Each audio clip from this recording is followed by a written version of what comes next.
Just as the Prime Minister douses union hopes for an inquiry into the manufacturing sector, food manufacturers are reinforcing the pressures they are under.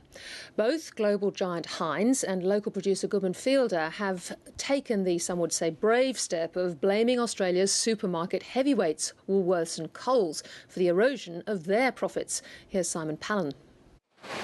It's not just high labour costs and the spiralling Australian dollar making life hard for local food manufacturers.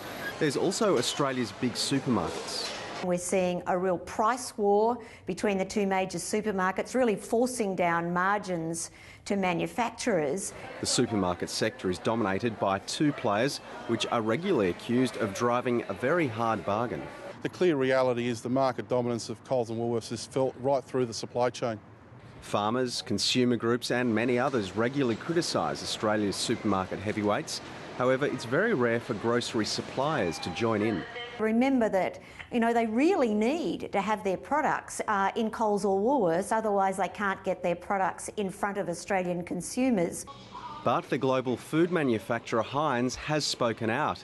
In the US, Heinz's chief financial officer says the Australian supermarket sector is an inhospitable environment for suppliers.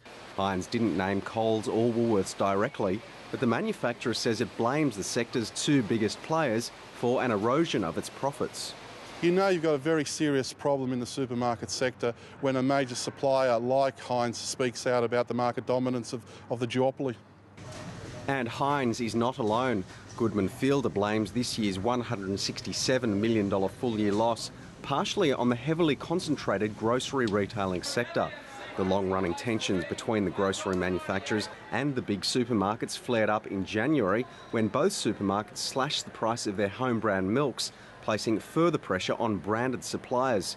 And both Coles and Woolworths have also devoted a growing amount of shelf space to their own private label items. The whole issue of private label is very serious. At the moment, about 25% of the market is private label. Both major supermarkets indicate that they're aiming at 40%. Neither Coles nor Woolworths would respond on camera. In statements, both said they made no apologies for getting good value for customers.